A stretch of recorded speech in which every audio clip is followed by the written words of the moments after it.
I am the Edison phonograph. The more you become acquainted with me, the better you will like me. Ask the dealer. Ah, bridge. Wilbur's favorite game.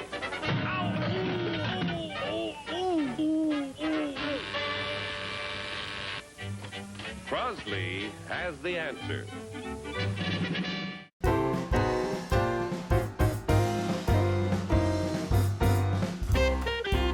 Hey guys, welcome back to Record-ology. Okay, today, this is really exciting. We are going to be unboxing and reviewing the Crosley S100 powered Bluetooth speakers. If you got a vinyl setup and you don't have a lot of space, getting some powered speakers like these is really a good idea. These are Bluetooth enabled, so if you have a Bluetooth turntable, you can connect them. I'll be linking right now at the top of the video to a Crosley turntable that we did a review on that is Bluetooth enabled. It's the T300, and that would be a great turntable to use with these.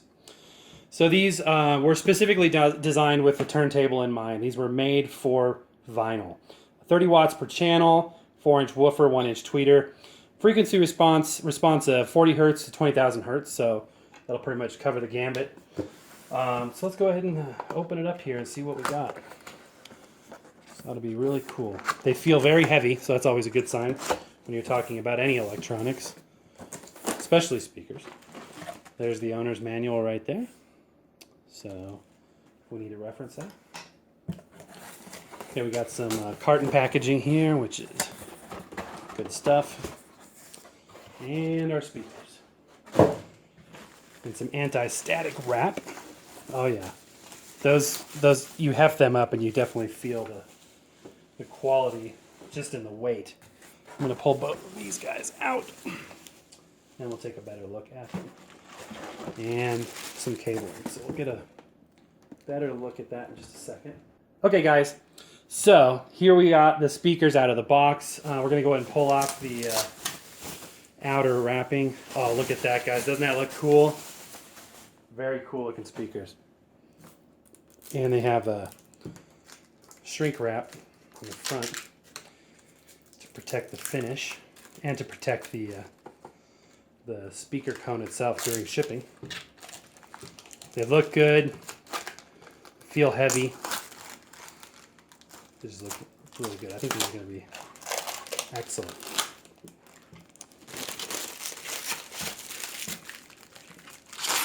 Pull that off.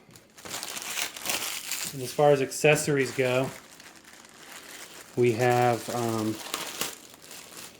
power cord, which is wrapped in a twist tie. And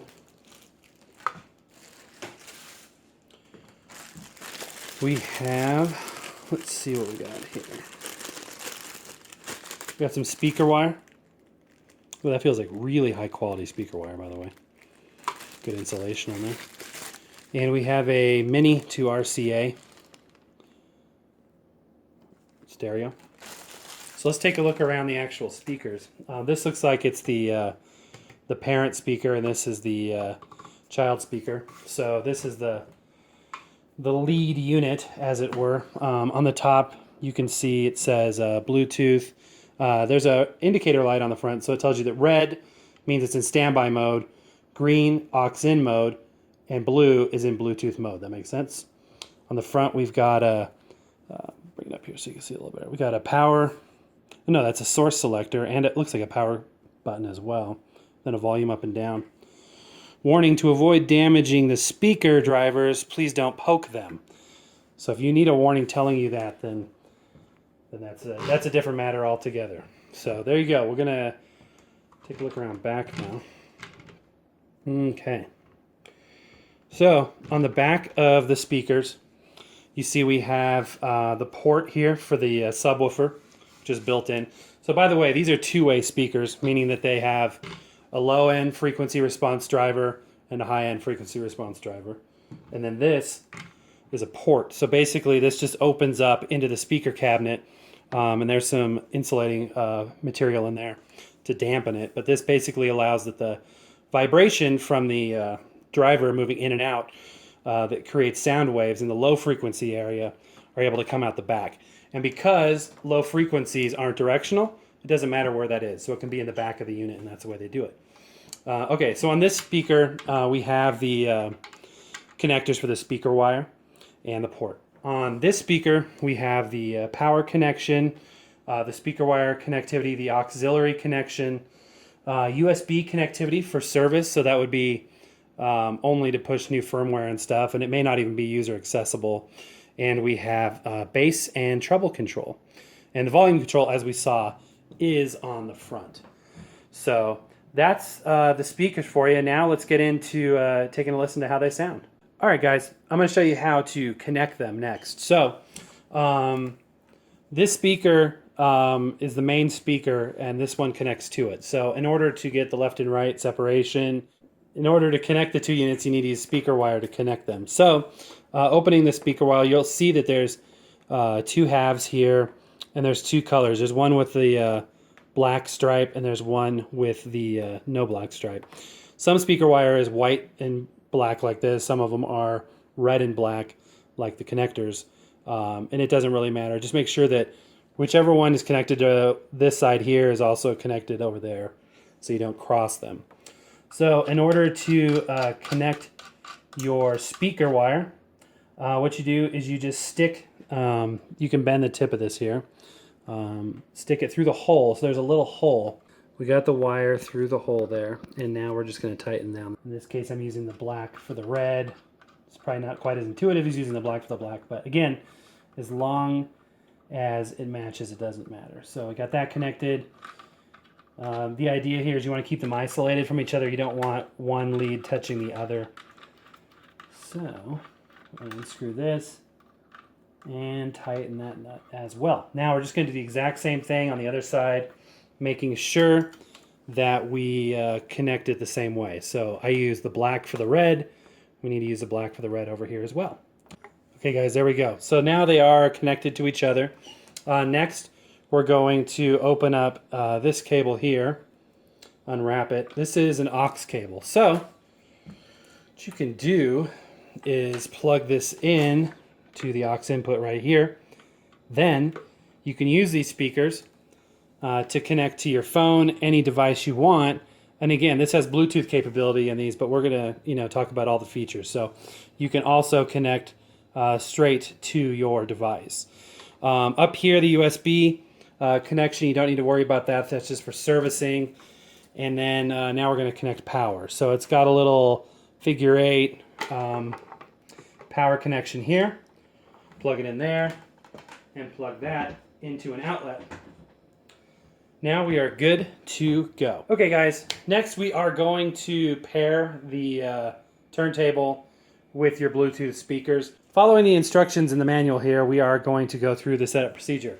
Turn on Bluetooth mode of the Bluetooth speaker and prepare it for pairing. So out of the box, these are ready for pairing. So the first thing we're going to do is short press the Bluetooth button. That is going to give us a short burst of light there, just a short flash. The turntable will start to look for pre-registered Bluetooth speakers first, and the indicator will flash slowly for 9 seconds. If it was pre-registered in the past, it will connect the speaker automatically. Note, to ensure no other nearby Bluetooth speakers automatically connect, please turn off Bluetooth mode of those speakers. If no pre-registered devices were found, the turntable will go into a pairing mode, searching for a new speaker. The Bluetooth indicator will start to flash quickly. Okay, so it's flashing quickly. Once the turntable and speaker are paired, the Bluetooth indicator will stay on. It should select itself, and there we go. It is paired. So now the two devices are connected. There is nothing connecting the speakers to the turntable. Therefore, we're able to enjoy Bluetooth audio. Now, why would you want this? You can have these speakers approximately 30 feet from the turntable. It allows you to really declutter your space as well. Not a yes, sir, not a follower. Fit the box, fit the mold, have a seat in the foyer. Take a number. I was lightning before the thunder. These sound great. These speakers have a lot of bang for your buck. These are less than $200 and definitely worth it. They're sleek. They look good. They've got this really nice black wood grain finish. They're just going to look good at your on your desk or wherever you place your equipment. They're small, they're fully enclosed, they're powered speakers that allow you to not need an external amplifier or anything else. So definitely a good match for your turntable and record hunting journey. I would highly recommend it. So hope you guys enjoyed this video. Comment below, comment, like, share, all that good stuff. Thank you for watching as always. Happy record hunting. We'll see you next time.